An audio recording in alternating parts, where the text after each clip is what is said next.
کے دلوں میں رعب ڈالا، اور ہمارے رب فرماتے ہیں کہ میں اللہ ہوں، میں نے ان کو ان مضبوط قلعوں سے نکالا اور ان کے دلوں میں نے رعب ڈالا، اور وجہ اس کی یہ ہے کہ یہ خدا اور خدا کے رسول کے مخالف ہیں۔ اور ابھی یہاں سے نکلے کہاں گئے؟ خیبر میں، اور 7 ہجری کو اللہ کے رسول نے خیبر کو فتح کیا۔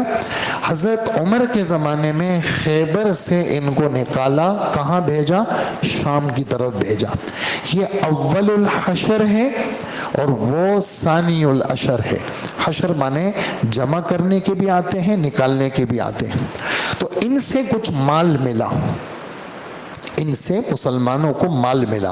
جو مال بغیر جنگ کے ملے اس کو مال فے کہتے ہیں، یہ میں 90 پارے میں بتا چکا ہوں۔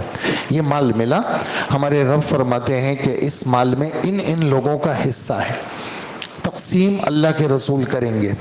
اس میں ہمارے رب نے 2 قسم کے لوگوں کی بڑی تعریف کی ہے۔ ایک وہ مہاجرین جنہوں نے مکہ سے مدینہ ہجرت کی اور ہمارے رب نے ان کو سچا کہا، اور نمبر 2 انصار جنہوں نے مدینہ میں رہ کر مہاجرین کی مدد کی۔ ہمارے رب نے ان کی تعریف کی کہ یہ اتنے سخی لوگ ہیں، اپنی ضرورت اور حاجت کے ہوتے ہوئے بھی یہ اپنی ذات پہ دوسروں کو ترجیح دیتے ہیں یہ لوگ۔ تو حضرات صحابہ کرام کی جیسے پچھلی صورت کے آخر میں تعریف تھی، حضرات صحابہ کرام مہاجرین اور انصار کی اس صورت کے اس پہلے رکوع کے آخر میں مہاجرین کی اور انصار کی ہمارے رب نے کیا کی ہے؟ تعریف کی ہے۔ دوسرے رکوع میں یہودیوں کی اور منافقوں کی برائی بیان کر کے آخری رکوع کے اندر ہمیں آخرت کی تیاری، اور یہ جو آخری وہ ہے اپنے 3 آیتیں ہیں، اس کی ذرا میں فضیلت آپ کو سناؤں۔ حضرت معقل ابن یسار صحابی ہیں کہ رسول اللہ صلی اللہ علیہ وسلم نے فرمایا جو مسلمان صبح کے وقت میں اور شام کے وقت میں اعوذ باللہ السمیع العلیم پڑھیں، من الشیطان الرجیم 3 دفعہ یہ پڑھیں، اور 1 دفعہ یہ 3 آیتیں پڑھیں، هو اللہ الذی والی آیتیں۔ اگر صبح اس نے پڑھ لیا اور شام سے پہلے یہ رخصت ہو گیا تو ایک فضیلت اس کی یہ ہے کہ اس کو شہیدوں کا مرتبہ ملے گا، اور 70,000 فرشتے اس کے لیے بخشش کی دعا کریں گے۔ اور اگر مغرب کے بعد پڑھ لیا اس نے اعوذ باللہ السمیع العلیم من الشیطان الرجیم 3 دفعہ اور 1 دفعہ یہ 3 آیتیں پڑھ لی، تو اگر یہ رات کو صبح سے پہلے مر گیا تو شہیدوں میں اس کا شمار ہوگا، اور 70,000 فرشتے اس کے لیے بخشش کی دعا کریں گے۔ اگلی جو صورت ہے ممتحنہ ہے۔ ایک صحابی رسول بدری صحابہ سے غلطی ہو گئی، یہ قیامت تک کے لیے صحابہ سے جو غلطیاں ہوئی ہیں یہ قیامت تک کے مسلمانوں کو تنبیہ ہے کہ تم نے خیال رکھنا ہے۔ غلطی کیا ہوئی کہ اللہ کے رسول نے ارادہ کیا کہ مکہ کو فتح کرنا ہے، اور خاص صحابہ کو یہ اطلاع ہوئی کہ ہم نے لشکر لے کے جانا ہے اور مکہ پہ حملہ کرنا ہے تاکہ مشرکین وہاں سے ختم ہو جائیں۔ یہ ایک صحابی ہیں حاطب ابن ابی بلتع، انہوں نے ایک خط ایک خاتون کو دیا کہ مکہ والوں کو یہ بتا دو کہ یہاں سے حملے کی تیاری ہو رہی ہے۔ ان کے دل میں کیا بات تھی؟ ان کے دل میں یہ بات تھی کہ جو مسلمان مہاجرین ہیں ان کے تو وہاں رشتہ دار موجود ہیں، میرا وہاں کوئی نہیں ہے، اور میری چیزیں ہیں، میرا مکان ہے، میری زمین ہے، میری جائیداد ہے، تو میں اگر مکہ والوں پہ احسان کروں گا تو میری چیزوں کی حفاظت کریں گے، اور اگر یہ جو یہاں کے مہاجرین ہیں ان کے تو رشتہ دار موجود ہیں، ان کی چیزوں کی ویسے حفاظت ہو گئی ہے۔ ان کے دل میں ایک بات تھی اور انہوں نے خط دیا۔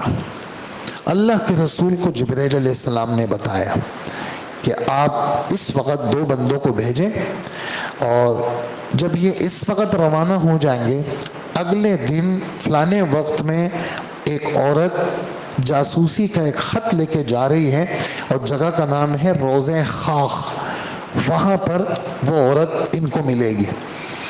جب یہ حضرات پہنچے وہاں پر، عورت کو کہا کہ بھئی خط لاؤ، اس نے کہا میرے پاس تو خط نہیں ہے۔ یہ تو 2 مرد تھے اور وہ خاتون اڑ گئی، اس کا میرے پاس کچھ نہیں ہے۔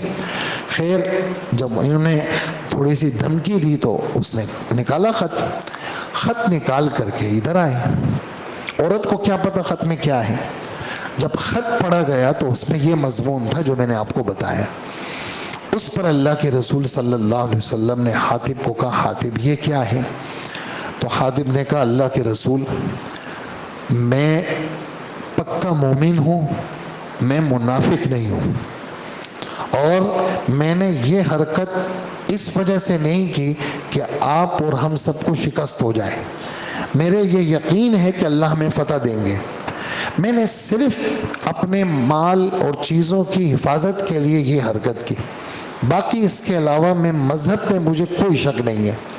حضور صلی اللہ علیہ وسلم نے فرمایا کہ حاتب نے سچ کہا. صحابہ تو بعض بہت گرم ہو گئے کہ ہم اس کو قتل کرتے ہیں, یہ تو خدا اور اس کے رسول کا دشمن ہے. ہمارے نبی نے ایک بات کی, فرمایا کہ اے میرے صحابہ, یہ جو بدر کے شریک صحابہ ہیں اللہ نے ان کا دل اندر سے جھانک کے دیکھا ہے, اور اللہ جل جلالہ نے بدر کے سب صحابہ کی موت سے پہلے ہی بخشش کر دی ہے. اور اللہ نے یہ فیصلہ کیا ہے کہ اے بدر والو تم کچھ بھی کرو, اللہ تم سے قیامت کے دن کسی گناہ کا مطالبہ نہیں کرے گا. تو حضرت عمر چونکہ جذبات میں تھے تو حضرت عمر ایک دم ٹھنڈے ہو گئے, رونے لگے. فرمایا اللہ کے رسول آپ میرے لیے اللہ سے معافی مانگے, میں نے جذبات میں یہ جملہ کہا, اور اتنا بڑا جملہ کہا, اور آپ نے اس کے رد میں یہ جملہ کہا. اس پر یہ آیت نازل ہوئی, ایمان والو اپنے رشتہ داروں کا چیزوں کا خیال ان کافروں کے مقابلے میں مت کرو, یہ تو بڑے بے رحم ہیں. تمہارے رسول کو نکالا مکہ سے, تمہیں نکالا, رسول کی بیٹیوں کو مارا, اور تمہیں رسوا اور ذلیل کرنے کے اندر انہوں نے کوئی کسر نہیں چھوڑی. اور اگر ان کا بس چلے تو یہ کسی صورت میں تمہیں کہیں پر بھی زندہ نہ چھوڑیں, پھر بھی تم ان کا خیال رکھتے ہو. تمہارے لیے ہم نمونے کے طور پر ابراہیم علیہ السلام کا قصہ سناتے ہیں کہ ابراہیم علیہ السلام نے اپنے باپ کو چھوڑا. کس بنیاد پر؟ کہ وہ پیغمبر ہیں, باپ مشرک ہے, اور انہوں نے اپنے باپ کی پرواہ نہیں کی. تم اپنے رشتہ داروں کی چیزوں کی پرواہ کرتے ہو اور اس طرح ان کے ساتھ معاملات کرتے ہو. لہٰذا اللہ سے بخشش مانگو, اللہ تمہارے گناہوں کو بخش دیں گے. تو یہ اس طرح کا واقعہ اس صورت کے اندر ہمارے رب نے بیان فرمایا ہے. آگے جو صورتیں ہیں, پہلی صورت جو سورہ صف ہے اس میں قتال کا ذکر ہے, مسلمان جہاد کی تیاری کرے, اور حضرت موسیٰ علیہ السلام عیسیٰ علیہ السلام کا بالکل نئی بات جو اس صورت میں ہے, پورے قرآن میں کئی نہیں ہے. وہ کیا ہے کہ حضرت عیسیٰ علیہ السلام نے حضرت محمد مصطفیٰ صلی اللہ علیہ وسلم کی رسالت کی خوشخبری عیسائیوں کو دی ہے, اور کہا کہ میں بھی اللہ کا رسول ہوں, اور میں ایسے رسول کی خوشخبری تمہیں سنا رہا ہوں جو آخری پیغمبر ہوں گے, جن کا نام آسمان کے اندر احمد ہے, جن کا نام ادھر دنیا کے اندر دادا نے محمد رکھا, اور آسمانوں میں پچھلی کتابوں میں ہمارے نبی کا نام. اور دونوں کا مطلب کیا ہے؟ وہ ذات جس کی بار بار تعریف کی جائے, وہ ذات جس کی بار بار حمد و ثنا کی جائے. احمد اس میں تفضیل اور محمد اس میں مفعول, اور دونوں کا مطلب کیا ہے؟ وہ ذات گرامی جس کی بار بار تعریف کی جائے. تو حضرت عیسیٰ علیہ السلام ہمارے نبی کی رسالت کی خوشخبری دے رہے ہیں. ساتھ میں ہمارے رب فرما رہے ہیں کہ مسلمانوں, جو مذہب آیا ہے قیامت تک لوگ اس روشنی کو بجھانے کی کریں گے, لیکن گھبرانا مت, اللہ جل جلالہ اس مذہب کو بچا کے رکھیں گے اور اللہ اس کی حفاظت کریں گے, لیکن تمہاری مدد شرط ہے. جیسے عیسیٰ علیہ السلام نے کہا کونوا انصار اللہ, اے میرے دوستو اللہ کے دین کے مددگار بنو, تو ہمارے رب بھی کہہ رہے ہیں کہ اے مسلمانوں تم اپنے رب کے دین کے مددگار بنو, دین کو سیکھو تاکہ جہالت ختم ہو, اور قرآن تلاوت، ذکر، دعا سے روشنی حاصل کرو تاکہ تمہارا اندھیرا ختم ہو. یہ دونوں چیزیں لے کر کے تم اللہ کے دین کے مددگار بنو اور اللہ کے دین کو زندہ کرنے میں کوئی کسر مت چھوڑو. کیونکہ تمہارے پاس جو پیغمبر آئے ہیں، اگلی سورت سورہ جمعہ، اس پیغمبر کے 4 کام تھے. نمبر 1 قرآن کی آیتیں پڑھ پڑھ کے سنانا. نمبر 2 قرآن و حدیث کی تعلیم دینا، اور قرآن کی تعلیم دینا، حدیث کی تعلیم دینا. اور نمبر 3 گندی چیزیں طبیعتوں سے ختم کر کے اس کی جگہ اچھی چیزوں کو لے کے آنا. یہ تمہارے نبی کا کام تھا. اس کے مد مقابل جو یہودی ہیں، انہوں نے نبی کی چیزوں کو سیکھا ہی نہیں. تو اس کی مثال عجیب دی ہے پورے قرآن میں. اس جگہ یہودیوں کو ہمارے رب نے گدھے کے ساتھ تشبیہ دی ہے. یہودیوں کو ہمارے رب نے کہا گدھا، اس کے اوپر آپ کتابیں لاد دو تو وہ بوجھ تو اٹھائے گا، لیکن اس کو کیا پتہ کتابوں میں کیا ہے. تو یہودیوں نے علم بھی نہیں لیا، عمل بھی نہیں لیا، تو گدھے کے گدھے رہے. تم ایسے مت بننا، تم علم بھی لے لو اور عمل بھی لے لو اور اللہ والے بن جاؤ، تو تمہارے ذریعے سے اللہ جل جلالہ دین کو زندہ کریں گے. اور جمعے کی فرضیت کا بھی اسی صورت میں ذکر ہے. اگلی صورت سورہ منافقین ہے. منافقوں کے عیبوں کو بیان کیا. کیوں بیان کیا؟ تاکہ ہم اور آپ اپنی حفاظت کریں. مثلا جھوٹ بولنا یہ منافق کا کام ہے. مثلا دھوکہ دینا یہ منافق کا کام ہے. اور منافق بظاہر انداز بیان بڑا اچھا اور خوبصورت بھی بہت زیادہ. ہمارے رب فرماتے ہیں کہ اے پیغمبر، اے مسلمانوں، ان کی خوبصورتی اور ان کا انداز بیان، اس سے کبھی بھی دھوکہ میں مت پڑنا. کیوں؟ ان کے دل میں کفر ہے. ان کے دل میں یہ ہے کہ یہ جو ایمان والے ہیں ان پہ پیسے مت خرچ کرو، یہ سب کیا ہو جائیں گے؟ ویسے ہی ختم ہو جائیں گے.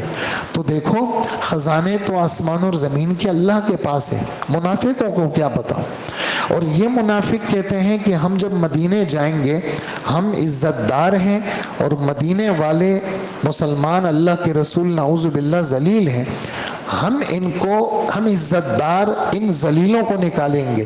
تو اللہ پاک فرماتے ہیں کہ عزت تو اللہ کے پاس سے آتی ہے، رسول کے راستے سے آتی ہے اور ایمان والوں کو ملتی ہے. چیزوں کے ذریعے سے عزت نہیں ہوتی، عزت تو ایمان اور عمل کے ذریعے سے ہوتی ہے.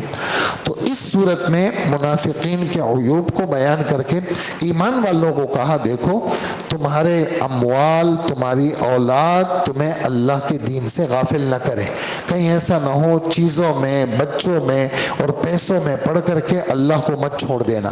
یہ صورت کا ایک مختصر سا خلاصہ میں نے پیش کیا. اگلی صورت سورہ تغابن ہے.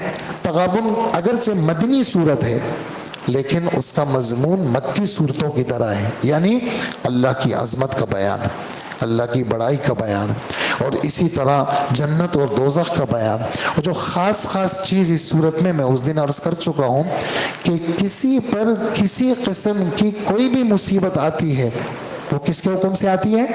اللہ کے حکم سے آتی ہے. اور یہ مصیبت آنے سے پہلے یہ پہلے سے لکھی بھی ہوتی ہے کہ اللہ پاک راحت دیں گے یا اللہ پاک تکلیف دیں گے. اور ایمان والے کو چاہیے ایسے موقع پر وہ اللہ پاک کی ذات کے ساتھ جڑنے کی کوشش کرے.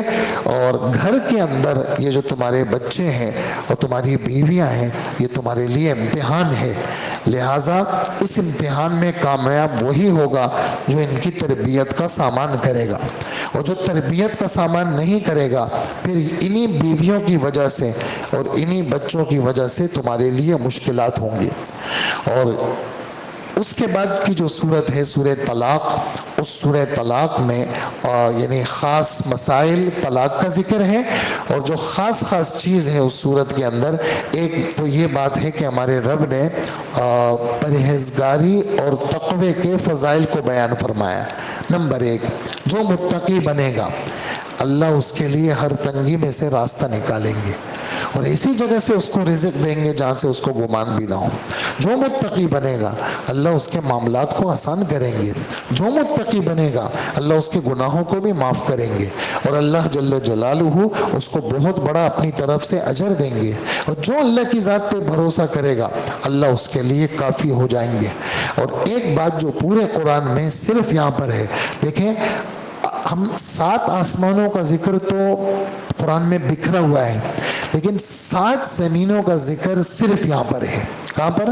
سورہ طلاق کی آخری آیت۔ ہمارے رب فرماتے ہیں اللہ الذی خلق 7 سماوات، 7 آسمان میرے رب نے بنائے، ومن الارض مثلہن، اور 7 زمینیں میرے رب نے بنائی، 7 زمینیں، یتنزل الامر بینہن، آسمان سے حکم آتے ہیں اور زمین میں ہمارا رب کیا کرتا ہے؟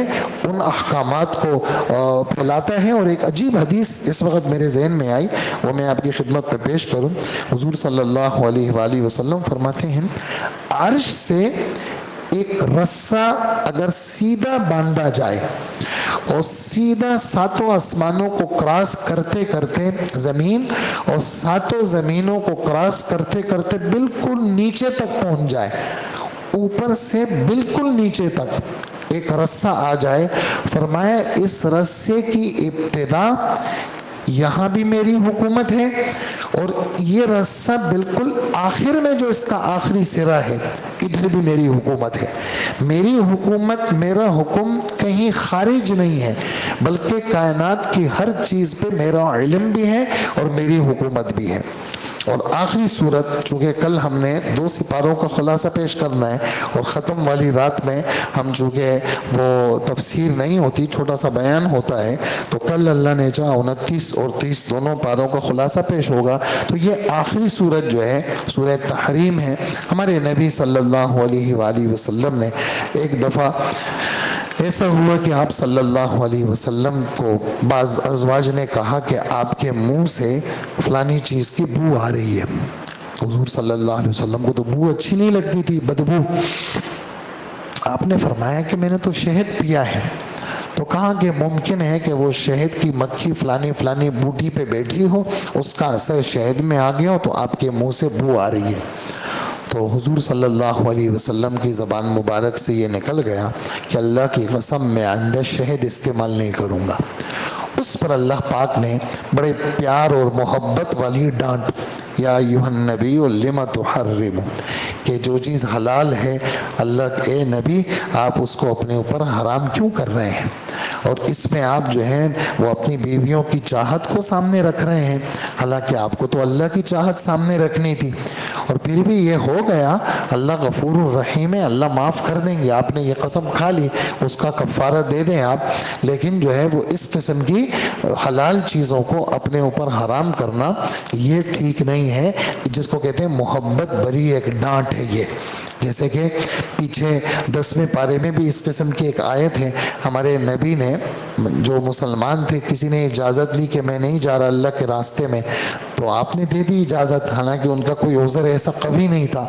تو اللہ پاک فرما رہے ہیں عفا اللہ عنک لما اذنت لہم، یہ نہیں فرمایا آپ نے کیوں اجازت دی، ہم نے آپ کو معاف کیا، نہیں، پہلے کہا ہم نے آپ کو معاف کر دیا لیکن آپ نے اجازت کیوں دی۔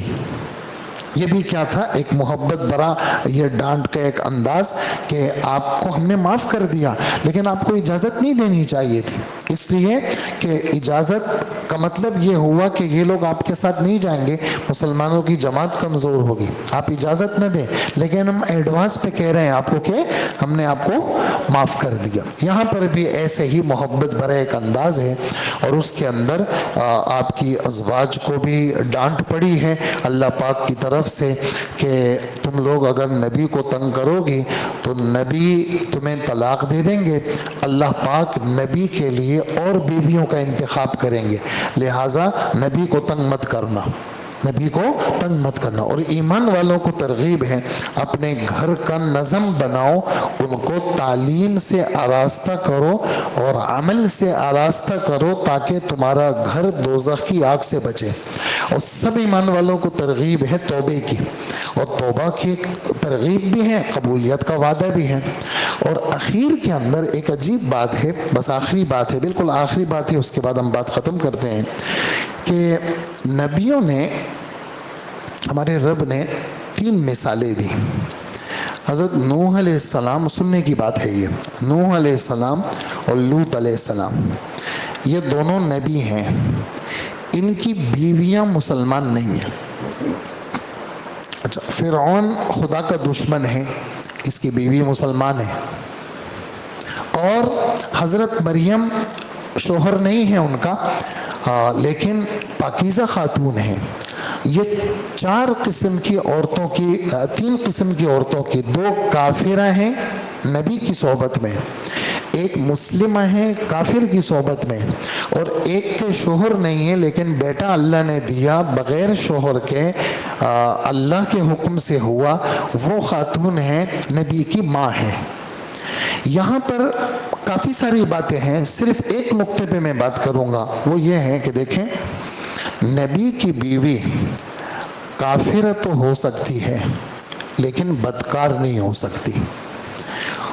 ان محترم نبیوں نے اپنی ان کافر بیویوں کے ساتھ گزارا کیا ہے.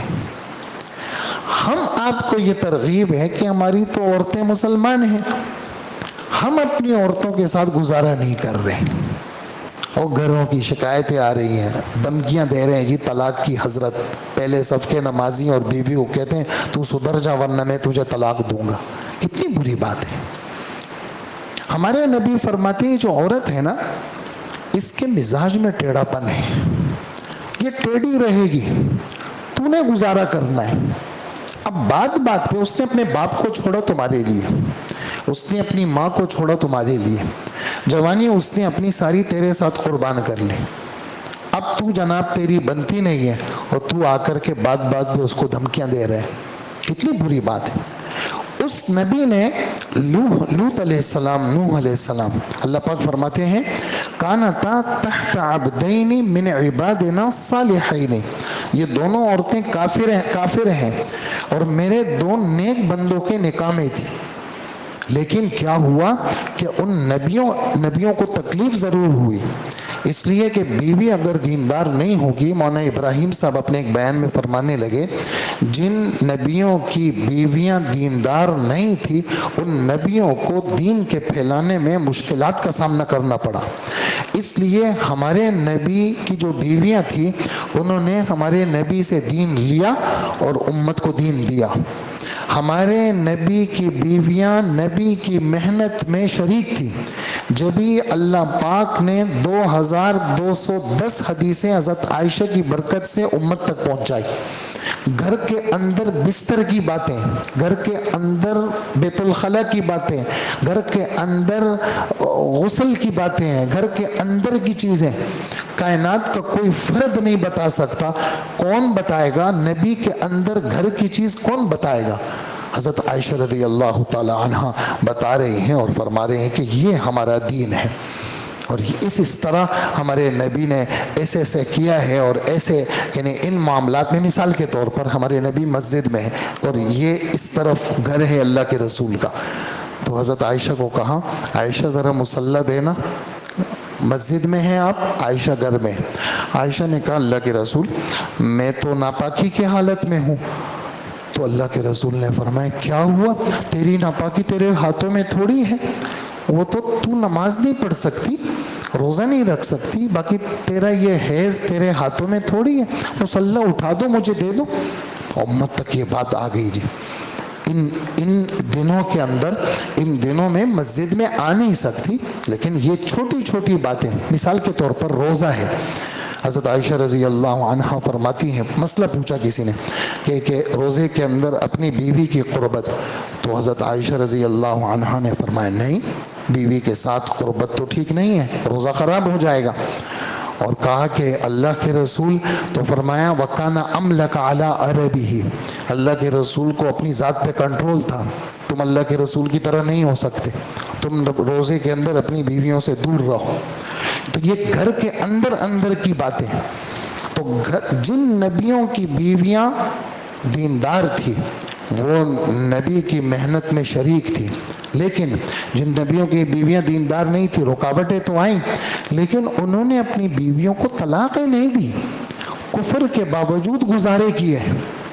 اور ادھر فرعون ایک نمبر کا بڑا کافر جس کا ذکر پورے قرآن میں ہے، اس کی بیوی کیا ہے؟ آسیہ ہے، مسلمہ ہے، لیکن وہ اپنے عفت اور پاکدامنی کی وجہ سے اس شوہر کے ساتھ جو پرلے درجے کا کافر ہے گزارا کر رہی ہے اور بھاگ نہیں رہی ہے. اور حتیٰ کہ اس ظالم نے کیا کیا، دونوں ہاتھوں پہ بڑے بڑے کیل ٹھوکے اور پاؤں میں کیل ٹھوکے اور اوپر سے ایک بہت بڑا پتھر. تو انہوں نے کہا، آسیہ نے، رب ابن لی عندک بیتا فی الجنہ، اے میرے رب بس یہ پتھر گرنے سے پہلے ہی میری روح نکل جائے. اور جب ابھی پتھر نہیں لگا تھا کہ ان کی روح پرواز کر گئی، وہ پتھر ان کے بے جان بدن پہ لگا. تو اس طرح عورتوں نے گزارے کیے. اور ایسے ہی حضرت مریم نے پوری زندگی پاک دامنی اور عفت کے ساتھ گزاری. تو ہماری بیویاں اگر کچھ اونچ نیچ ہے تو ہمارے نبی فرماتے ہیں ان کے ساتھ گزارا کرو، ان کی مزاجوں میں ٹیڑھا پن ہے، اور گھر کے نظم کو خراب مت کرو.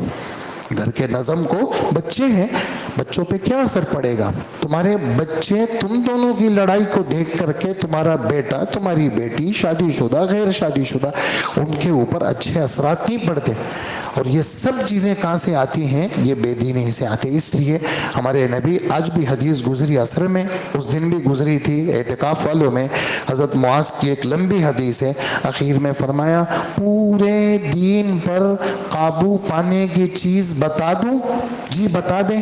تو اخذ بلسانہ، اپنی زبان کو پکڑا. فرمایا اس کا خیال رکھنا، اس کو بیجا بازاری زبان گھروں میں استعمال کرنا، بیوی کے ساتھ، بچوں کے ساتھ. بار بڑے نیک ہے جی کہ ان کا جو ہے نا، ان کے کپڑوں کو مسلح بنا دو جی، ایسے بزرگ ہیں. اور گھر کے اندر بازاری زبان استعمال کرنا، یہ آخری صفحہ جو ہے وہ اس میں ہمیں سب کو ترغیب ہے. گھروں کے اندر کیا کریں؟ گزارا کریں. پاک راتیں ہیں، پاک دن ہیں، پاک سب چیزیں پاک ہیں، اور گھر دوزخ بنا ہوا ہے جی. گھر میں مشکلات ہیں، لوگ گھروں کے اندر جو ہے وہ آپس کے اندر صلح صفائی سے رہتے ہیں. ہمارے گھروں میں جناب معاملات خراب ہو گئے، بات چیت بند ہو گئی جی، بد دعائیں شروع ہو گئی ہیں. تو ایسا نہ کریں، اپنے گھروں کا نظم وہ اچھا دیندارانہ رکھیں. اللہ مجھے بھی نصیب فرمائے، آپ کو بھی نصیب فرمائے. کل پھر انشاءاللہ 2 سپارے کا خلاصہ ہوگا، تھوڑا سی بات لمبی ہوگی. پرسوں اللہ نے چاہا ختم ہے. اللہ پاک سارے کاموں کو آسان فرمائے. الحمدللہ رب العالمین، والصلاة والسلام علی نبینا محمد وآلہ واصحابہ اجمعین.